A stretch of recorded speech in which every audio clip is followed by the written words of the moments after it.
Кто станет обладателем «Золотой башни», решается в эти минуты. 11-й международный кинофестиваль, который стартовал в регионе 15 ноября, завершает работу. Сегодня также был последний день показов конкурсных лент. Торжественная церемония закрытия проходит в Назране. На сцене республиканского ТЮЗа выступают приглашенные почетные гости, известные российские артисты театра и кино.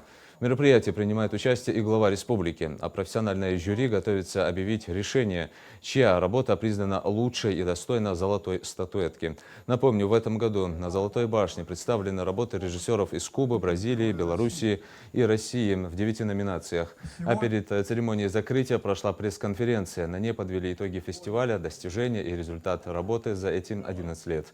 Конечно, говорили о развитии кинематографа в регионах, в частности в Ингушетии. Это направление все больше становится популярным, особенно среди молодых талантов. Наш регион с его богатой природой все чаще выбирают для съемок сериалов и фильмов.